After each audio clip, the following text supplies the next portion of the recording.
welcome to MahindraGuru.com's official YouTube channel, and you are watching a new session of Master Current Affairs with me and GA Guru on the morning of 5th May 2017। जी हाँ, एक बार फिर से दिन की शुरुआत हो रही है महिंद्रा गुरु के साथ। तो let's get ready with all your breakfast teas and coffees and let's begin up with the session. GA Guru हमारे साथ में है, तो चलिए बढ़ते हैं जल्दी से देर करते बिना सेशन की तरफ, हेडलाइंस की तरफ, और देखते हैं आज का डिस्कशन किन हेडलाइंस पे बेस रहेगा। So let's focus upon the headlines and here comes the first one.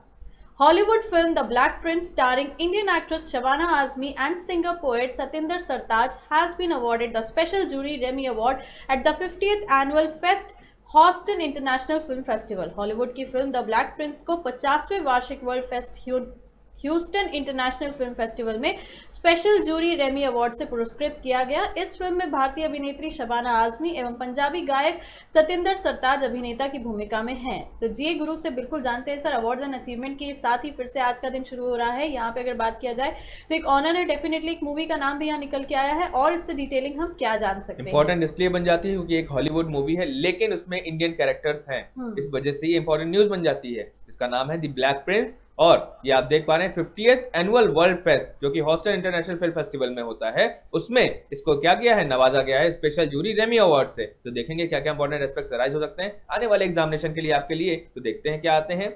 तो इंपॉर्टेंट एस्पेक्ट में सबसे पहला आता है स्पेशल जूरी रेमी अवार्ड 2017 की बात करें तो द ब्लैक प्रिंस जो मूवी है उसको मिल गई है। इसमें कौन कौन है, शबाना आजमी और सतिंदर सरताज जो कि आपके क्या है, एक आपके पंजाबी सिंगर हैं, उन्होंने क्या किया है, पार्टिसिपेट किया है। अच्छा, अगर मूवी आती है तो उसके डायरेक्टर का नाम बहुत इंपॉर्टेंट होता है। तो कौन है डायरेक्टर, कबीर राज है इसके डायरेक्टर। अच्छा, रिलीज होने वाली है ये 21 जुलाई को। अच्छा, और क्या इंपॉर्टेंट एस्पेक्ट्स हो सकते हैं कि कहां पे हुआ है, 50th एनुअल वर्ल्ड फेस्ट में ये ऑर्गेनाइज हुआ है। कहां पे ये हुई है, हॉस्टन इंटरनेशनल फिल्म फेस्टिवल में इसको ब्लैक प्रिंस को मिला है स्पेशल जूरी रेमी अवार्ड। अच्छा, वर्ल्ड फेस्ट की बात करें तो ये स्टार्ट हुआ था 1961 में और इसका वेन्यू है हॉस्टन जो कि है कहां पे, यूनाइटेड स्टेट्स ऑफ अमेरिका। तो उम्मीद करता हूं एक न्यूज है और उस न्यूज से इतने सारे एस्पेक्ट्स सभी आपके सामने हैं, सभी को प्रॉपर्ली नोट डाउन कर लीजिए। डेफिनेटली। तो let's begin up with the next headline और बढ़ते हैं आगे अगली हेडलाइन की तरफ, because yes each and every headline will bring some important details for you all. So let's proceed to the next one and here is the next headline. America launched an unarmed missile, Minuteman III, from California. It is capable of sending a nuclear bomb across the world. America ने California से दुनिया में कहीं भी परमाणु हथियार ले जाने में सक्षम प्रक्षेपास्त्र मिनटमैन 3 का परीक्षण किया। सो बात करें यहाँ पे, सो डेफिनेटली कहीं ना कहीं अभी हम लोग डेली बेसिस पे ही देख रहे हैं कि सारी की सारी कंट्रीज किसी ना किसी तरीके से प्रक्षेपण में लगी हुई हैं, टेस्टिंग्स में लगी हुई हैं, टेस्ट फायरिंग्स हो रही हैं। तो डिफेंस सिक्योरिटी के लिए हर एक कंट्री अपने सिक्योरिटी मेजर्स को आगे लेके जा रही है। बिल्कुल सही, जैसे कि बात होती है जब एक कंट्री अपने आप को प्रोजेक्ट करती है दुनिया के सामने by successfully test firing their missiles, तो इसी तरह बाकी कंट्रीज भी आती हैं कि हाँ, हम में भी है वो बात, हम भी दिखाएंगे। तो ऐसे में क्या हुआ, नॉर्थ कोरिया जो कि आजकल मामला काफी संवेदनशील चल रहा है उसका यूनाइटेड स्टेट्स ऑफ अमेरिका से, तो कहीं नॉर्थ कोरिया कुछ अपना शक्ति प्रदर्शन करता है तो वहीं दूसरी ओर कौन करता है, यूनाइटेड स्टेट्स ऑफ अमेरिका। और उसी के लिए देखिए उसने क्या किया, इंटरकॉन्टिनेंटल बैलिस्टिक मिसाइल है। इंटरकॉन्टिनेंटल मतलब एक महाद्वीप से दूसरे महाद्वीप तक मार करने वाली, मतलब काफी लॉन्ग रेंज की मिसाइल्स होती हैं। तो और क्या क्या इंपॉर्टेंट फैक्ट जुड़े हैं इस पर्टिकुलर न्यूज से, देखते हैं इसके इंपॉर्टेंट एस्पेक्ट्स के थ्रू। तो इंपॉर्टेंट एस्पेक्ट में सबसे पहला आ रहा है क्या, यूएसए ने लॉन्च कर दी है क्या, मिनटमैन 3 जो कि एक अनआर्म्ड मिसाइल है। अनआर्म्ड मिसाइल मतलब उसने अभी शक्ति प्रदर्शन किया है इसलिए उसमें कोई आर्म नहीं था, लेकिन जनरली ये न्यूक कैपेबल है। न्यूक कैपेबल का मतलब है ये न्यूक्लियर मटेरियल को कैरी करके ले जा सकती है। और इसको बनाया किसने है, बोइंग। बिल्कुल सही, बोइंग एक आपकी एयरलाइंस की कंपनी है और उसी ने ही इसको बनाया है। इसकी रेंज है 8100 माइल्स। अब यहाँ पे दो इंपॉर्टेंट वर्ड आते हैं, एक ICBM that is intercontinental ballistic missile. तो इंटरकॉन्टिनेंटल बैलिस्टिक मिसाइल क्या है, ये ऐसी मिसाइल होती है जो कि एक महाद्वीप से दूसरी महाद्वीप पे मार करने की क्षमता रखती हैं। और जैसा कि हमने आपको प्रीवियस सेशन में बताया था, बैलिस्टिक का मतलब जिसको जब भेजा जाता है, प्रोजेक्शन किया जाता है, उसको लॉन्चिंग होती है तो बहुत ह्यूज फोर्स की रिक्वायरमेंट होती है और उसी को कहते हैं ब्लास्ट, और उसी ब्लास्ट से बना है बैलिस्टिक। तो इस तरह की मिसाइल को कहते हैं बैलिस्टिक मिसाइल। अब ये केपेबल है न्यूक अराउंड द वर्ल्ड, मतलब न्यूक्लियर मटेरियल को पूरे दुनिया में ले जाने में भी ये सक्षम है। तो ये सारे डिटेल्स आपके इस पर्टिकुलर न्यूज से हैं, डू जॉट डाउन। डेफिनेटली। तो यहाँ पे अगर बात किया जाए तो हर एक पर्टिकुलर हेडलाइन, हर एक पर्टिकुलर वर्ड से कहीं ना कहीं क्वेश्चन फ्रेम हो सकता है। सो हर एक बात पे ध्यान रखना है। तो चलिए बढ़ते इसी के साथ to the next headline. According to the Swachh Sarvekshan 2017, Indore in Madhya Pradesh has been declared the cleanest city in India, while Gonda in Uttar Pradesh has been ranked the dirtiest. स्वच्छ सर्वेक्षण 2017 के अनुसार मध्य प्रदेश का इंदौर देश का सबसे स्वच्छ शहर है, जबकि उत्तर प्रदेश का गोंडा सबसे अस्वच्छ शहर है। तो एक बात यहाँ अच्छी निकल के आई, एक बात यहाँ पे थोड़ी सी सोचने लायक है, जिसपे कि थोड़ा काम किया जाना चाहिए। तो क्लीनेस्ट सिटी में इंदौर का नाम आया, डर्टीएस्ट सिटी में गोंडा का नाम आया। तो इसके बारे में जी गुरु क्या कहेंगे? बिल्कुल सही। स्वच्छ सर्वेक्षण की बात करें, जैसा कि हमारा इनिशिएटिव है क्या कि हमारे पूरे भारत को स्वच्छ बनाना और साथ साथ ओपन डेफिकेशन फ्री बनाना 2019 तक।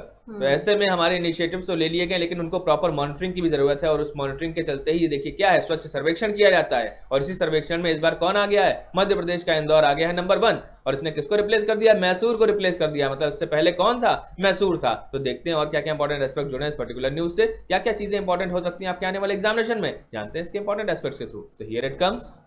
इंपॉर्टेंट एस्पेक्ट में सबसे पहला देखिए क्या आता है, स्वच्छ सर्वेक्षण 2017 की बात करें तो क्लीनेस्ट सिटी के रूप में आया है कौन? इंदौर। और डर्टीएस्ट या फिर क्या फिल्थी सिटी के रूप में आया है गोंडा, जो कि उत्तर प्रदेश का है। अच्छा, अब टोटल सर्वे की बात करें तो 434 सिटीज को कंसीडर किया गया था। अच्छा, स्वच्छ भारत कैंपेन की बात करी जाए तो इसको लॉन्च है 2014 में, इसको लॉन्च किया गया और इसका टारगेट है open defecation free India by 2019। तो ये है फैक्ट्स इस पर्टिकुलर न्यूज से, सभी को प्रॉपर्ली नोट डाउन कर लीजिए। डेफिनेटली, तो इम्पोर्टेंट था कहीं ना कहीं ये हर एक बात, बिकॉज क्लीनेस्ट सिटी और डर्टीएस्ट सिटी दोनों के दोनों नाम यहाँ पे निकल के आए हैं। Let's proceed with the next headline. In order to eliminate the problem of bad loans, the Union Cabinet approved an ordinance to amend the Banking Regulation Act for dealing with the non-performing assets (NPAs) in the banking system. केंद्रीय cabinet ने सरकारी बैंकों में NPA की समस्या से निपटने के लिए बैंकिंग रेगुलेशन एक्ट में संशोधन के लिए अध्यादेश को मंजूरी दे दी है। सो यहाँ पे अगर हम बात करें, so yes definitely we are talking about NPS, bad loans की बात यहाँ पे निकल के आई है। और इससे रेडिकेट करने के लिए, एलिमिनेट करने के लिए इस प्रॉब्लम को अब यहाँ पे एक रेगुलेशन एक्ट निकल के आया है। बिल्कुल, बैंकिंग रेगुलेशन एक्ट ऑलरेडी था, इसमें हम और स्ट्रेंथन करने के लिए इसके नॉर्म्स को चेंज करने वाले हैं। इसीलिए बात हो रही है, कैबिनेट ने अप्रूवल दिया है कि हम अमेंडमेंट करेंगे, मतलब संशोधन करेंगे। क्योंकि जैसा कि आप जानते हैं एनपीए एक बहुत बड़ा बर्डन होता है किसी भी बैंकिंग इंडस्ट्री या फिर क्या कहें इकोनॉमी के ऊपर। तो उसी को कैसे कैसे और अच्छा करना है जिससे कि आने वाले समय में एनपीओ से बचा जा सके। क्योंकि अगर आज की बात करें तो हुपिंग 6 लाख करोड़ रुपीस का एनपीए है हमारे बैंकिंग इंडस्ट्री के ऊपर। 6 लाख करोड़ बहुत पैसा होता है स्टूडेंट, इतना पैसा फंसा हुआ है। तो ऐसे में ना उसको कोई प्रॉपर्ली यूज कर पा रहा है, ना ही उसका सही यूटिलाइजेशन हो पा रहा है। तो देखेंगे क्या क्या चीजें इंपॉर्टेंट है इस पर्टिकुलर न्यूज से, इसके इंपॉर्टेंट एस्पेक्ट के थ्रू। तो here it comes. Important aspect में सबसे पहले यूनियन कैबिनेट ने अप्रूव कर दिया है ordinance to amend banking regulation act. तो बैंकिंग रेगुलेशन एक्ट में संशोधन की मंजूरी दे दी है यूनियन कैबिनेट ने। और इसका मोटो यही है कि एनपीए से डील किया जाएगा। एनपीए क्या है? नॉन परफॉर्मिंग एसेट्स है एनपीए। और पीएसबी, जैसा कि हमने आपको प्रोजेक्शन बताया, अप्रोक्सीमेटली 6 लाख करोड़ जो है वो एनपीए के रूप में हमारे पब्लिक सेक्टर बैंक के ऊपर बना हुआ है। तो इसको जल्द से जल्द खत्म किया जाए और कैसे कैसे और अच्छे तरीकों को इंप्लीमेंट किया जाए जिससे कि आने वाले समय में इस तरह की स्थिति से बचा जा सके। बिल्कुल, तो इन्हीं सारे फैक्ट्स डिटेलिंग के साथ let's proceed to the next headline. Railway Ministry announced to build the world's highest railway bridge over the Chenab River in Jammu and Kashmir. This railway bridge is expected to be 35 meters taller than the Eiffel Tower. Rail मंत्रालय ने जम्मू और कश्मीर में चिनाब नदी पर विश्व के सबसे ऊंचे रेल पुल का निर्माण करने की घोषणा की है। चिनाब नदी पर बनाए जाने वाले रेल पुल की ऊंचाई आईफल टावर से लगभग 35 मीटर अधिक होगी। Now this is something an achievement for India as well। यहाँ पे अगर बात आ रही है तो रेलवे मिनिस्ट्री का एक और इनिशिएट सामने निकल के आया है। आईफल टावर से 35 मीटर लंबा एक रेलवे ब्रिज बनाने की बात की जा रही है। बिल्कुल सही, आईफल टावर से भी ऊंचा ट्रेन, मतलब देखिए आईफल टावर अपने आप में कितना बड़ा है और उससे भी ऊंचाई पे रेलवे ब्रिज बनने वाला है इंडिया में। ऐसा अनाउंसमेंट हो चुका है रेलवे मिनिस्ट्री के द्वारा। तो कहाँ पे बनने वाला है? चिनाब नदी के ऊपर बनने वाला है, जो कि जम्मू कश्मीर में। तो बिल्कुल देखेंगे और क्या क्या इंपॉर्टेंट फैक्ट्स हैं। इससे पहले अभी तक का सबसे ऊंचा ब्रिज कहाँ था ये भी जानेंगे इसके इंपॉर्टेंट एस्पेक्ट के थ्रू। तो देखते हैं क्या राइज होते हैं। सबसे पहले बात करें तो वर्ल्ड्स हाईएस्ट रेलवे ब्रिज की बात हो रही है। हाईएस्ट, लॉन्गेस्ट नहीं हो रही है, हाईएस्ट। तो इंडियन रेलवे ने अनाउंसमेंट कर दिया है कि चेनाब रिवर के ऊपर बनाया जाएगा, जो कि कहां पे? जम्मू एंड कश्मीर में, जिसकी हाइट होगी 359 मीटर और इसके लिए बजट है 1100 करोड़ का। अच्छा, लिंक की बात करें तो 111 किलोमीटर का ये लिंक है, मतलब लंबाई की बात करें अगर पुल की लंबाई है तो 111 किलोमीटर है। और ये लिंक करेगी किसको? कटरा और बनिहाल। तो कटरा और बनिहाल का जो डिस्टेंस है वो अब इस पर्टिकुलर ब्रिज के द्वारा पूरा किया जाएगा, जो कि कितना है? 111 किलोमीटर। और इसको बनने का जो कंप्लीशन टाइम दिया गया है, बोला गया है 2019 तक इसे हर हाल में बना के रेडी करना है। अब और एक इंपॉर्टेंट फैक्ट ये कि ये इसके बनने के बाद तो ये दुनिया का सबसे ऊंचा बन जाएगा, लेकिन अभी तक कौन है? अभी तक है शुईबाई स्ट्रक्चर, जो कि चाइना का एक ब्रिज है जिसकी हाइट है 275 मीटर। तो अगर अभी क्वेश्चन आता है कि वर्ल्ड का हाईएस्ट रेलवे ब्रिज कौन सा है, तो आंसर होगा आपका शुईबाई स्ट्रक्चर। लेकिन 2019 के बाद कौन बन जाएगा? हमारे इंडियन रेलवे के द्वारा चिनाब रिवर के ऊपर बनने वाला ये पुल। डेफिनेटली, तो कहीं ना कहीं चाइना को सरपास करने की तैयारी बिल्कुल हो चुकी है। यहाँ पे रेलवे मिनिस्ट्री के थ्रू रेलवे ब्रिज का निर्माण जैसे ही हो जाता है, we would be becoming the world's highest railway bridge हमारी कंट्री में बिल्कुल हो जाएगा। चलिए बढ़ते इसी के साथ to the next headline. The cabinet approved an agreement signed with Malaysia for assured supply of urea and ammonia from a plant to be set up by Malaysia. केंद्रीय मंत्रिमंडल ने यूरिया और अमोनिया के एक संयंत्र से सुनिश्चित आपूर्ति के लिए मलेशिया के साथ हस्ताक्षरित समझौते को मंजूरी प्रदान की। इस संयंत्र की स्थापना मलेशिया द्वारा की जाएगी। तो बात यहाँ अगर करें, so we are talking about India and Malaysia की। यहाँ पे एक अग्रीमेंट को अप्रूवल मिल चुका है कैबिनेट का, जिससे सप्लाई ऑफ यूरिया और अमोनिया पे काम होगा। तो इस पे हम और क्या जान सकते हैं? देखिए, यहाँ की बात करें तो यहाँ पे एग्रीमेंट हुआ बिल्कुल सही, किसके बीच में? इंडिया और मलेशिया के बीच में, यूरिया की सप्लाई के लिए। यूरिया और एमोनिया हमारे देश में बहुत ज्यादा यूज होता है। क्यों? क्योंकि आप जानते हैं हमारा देश एग्रीकल्चर प्रधान देश है। तो ऐसे में फर्टिलाइजर्स, जो कि एक्चुअली वर्ड ध्यान रखिएगा, फर्टिलाइजर्स यही होते हैं जो हम खाद यूज करते हैं जनरली, जो मैन्योर बायो वाली होती है वो मैन्योर कहलाती है। तो ऐसे में हमें अपनी प्रोडक्टिविटी को एनहांस करने के लिए वहां पे कैटलिस्ट की रिक्वायरमेंट होती है। वो कैटलिस्ट कौन होते हैं? फर्टिलाइजर्स होते हैं। तो ऐसे में हमें इनकी रिक्वायरमेंट थी, इसीलिए हमने मलेशिया के संग एक एग्रीमेंट किया, जिससे कि जो मलेशिया में अभी भी आपके प्लांट्स हैं और जो आने वाले समय में वो प्लांट स्थापित करना चाहता है, उन सभी से हम सप्लाई को अश्योर करेंगे। मतलब एक पर्टिकुलर लिमिट को सेट कर दिया जाएगा और उस लिमिट की सप्लाई हम उनसे हर हाल में लेंगे। और हमें भी फायदा ये है कि वो हमें काफी कम कॉस्ट पे देने के लिए रेडी हैं। तो देखते हैं और क्या क्या इंपॉर्टेंट एस्पेक्ट्स अराइज हो सकते हैं इस पर्टिकुलर न्यूज से, देखते हैं इसके इंपॉर्टेंट एस्पेक्ट्स के थ्रू। तो हियर इट कम्स। तो assured supply of ammonia and urea की बात करी जाए तो इसके रिगार्डिंग एमओयू साइन हुआ है किसके बीच में? इंडिया और मलेशिया के बीच में।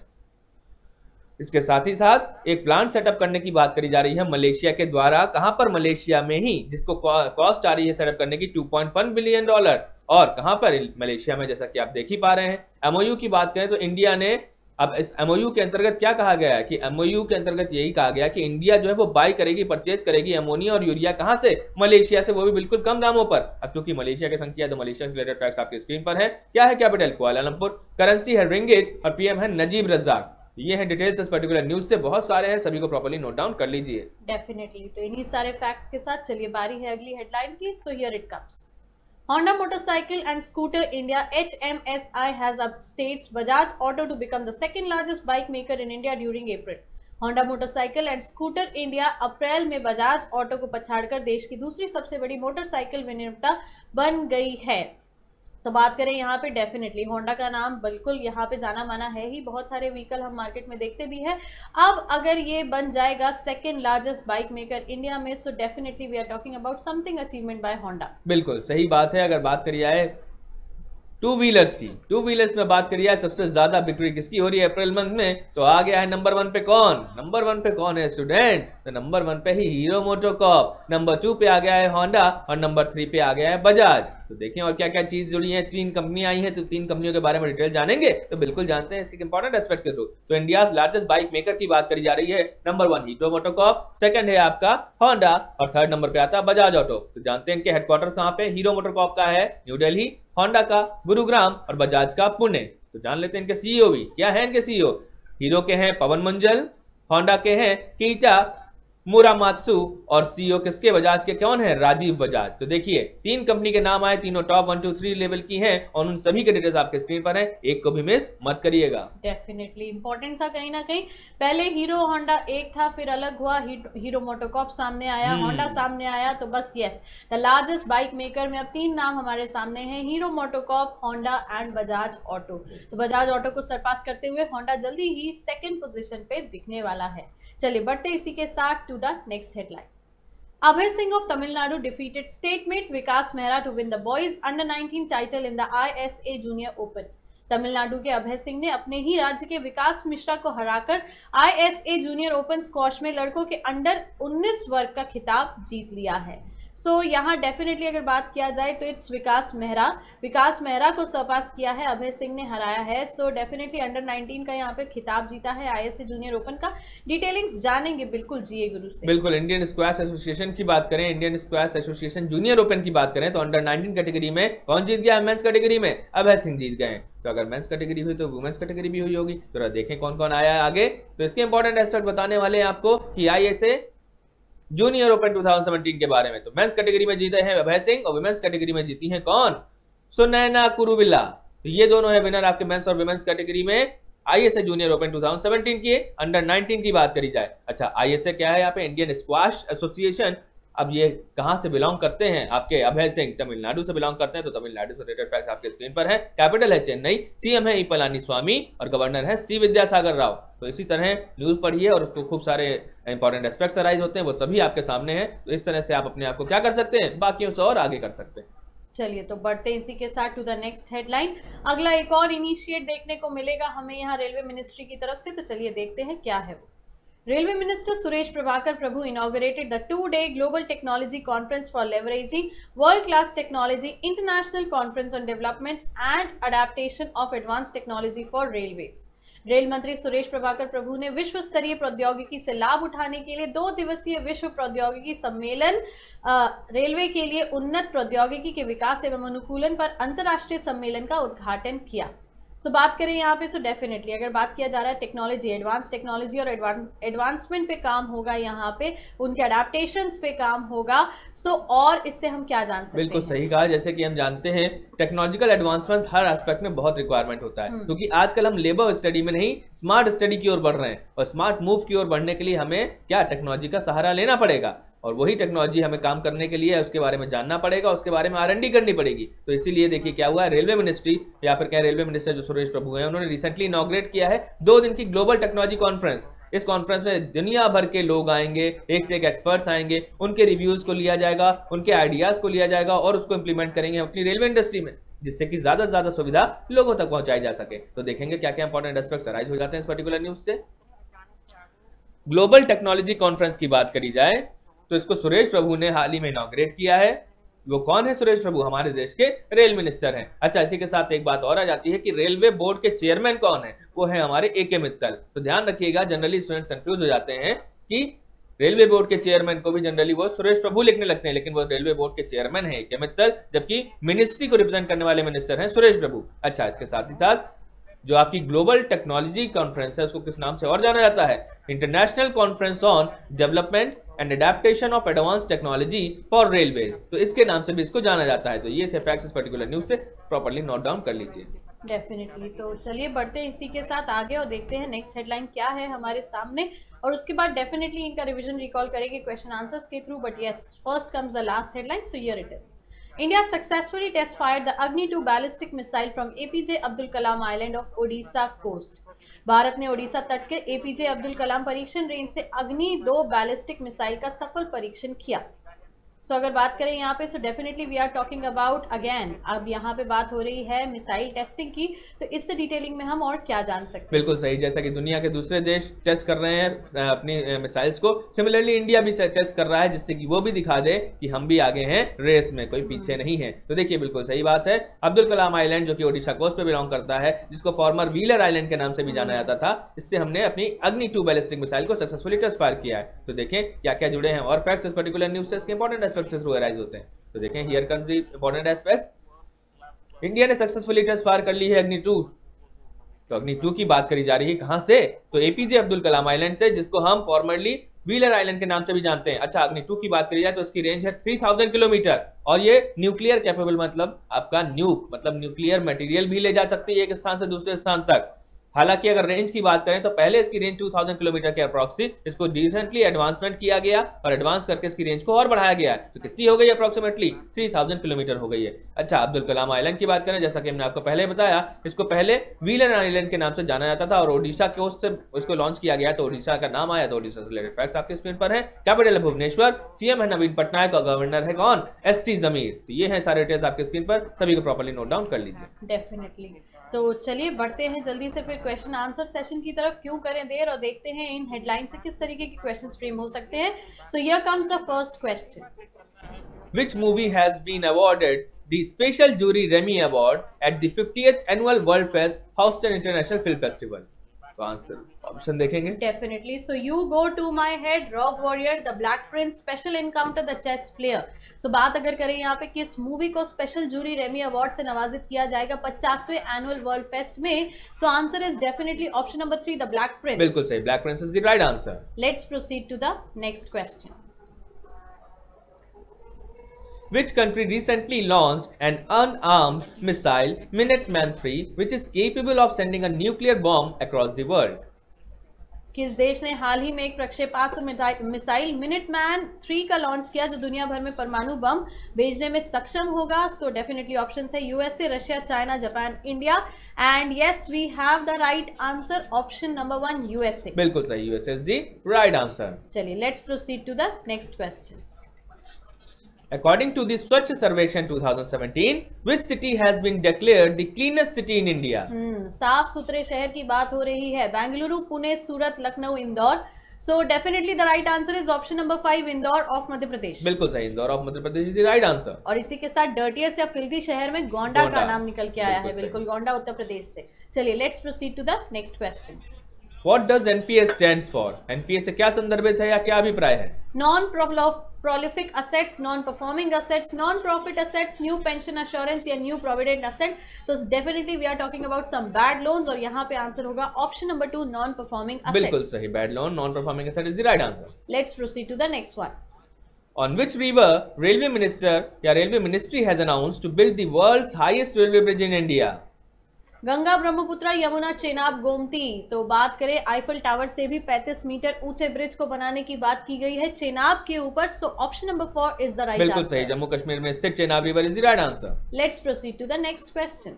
Recently with whom the cabinet approved an agreement for assured supply of urea and ammonia? Poland, Turkey, Malaysia, Afghanistan, New Zealand. So yes, किसके साथ अग्रीमेंट को अप्रूवल मिला है to supply urea and ammonia agriculture को, जिसमें यहाँ पे एनहांसमेंट मिलेगा? Option number 3, Malaysia is the right answer. बिल्कुल सही, Malaysia is the right answer. Let's proceed to question number 7.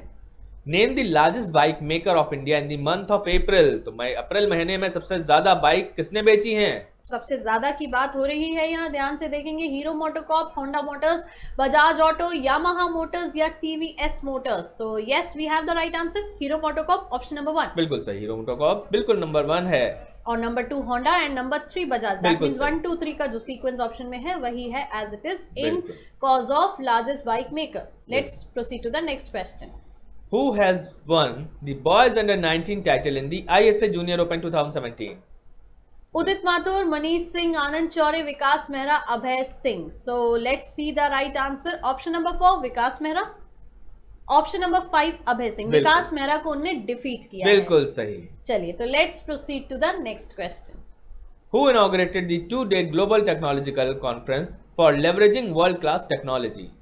Harshvardhan, Suresh Prabhu, Prakash Javadekar, Smriti Irani, Ravishankar Prasad. So definitely global technology conference की बात हुई है. World class technology advancement railway से रिलेटेड है. बिल्कुल, अडैप्टेशंस पे बात होगी. रेलवे मिनिस्ट्री की बात है तो railway minister Suresh Prabhu, option number 2. बिल्कुल सही.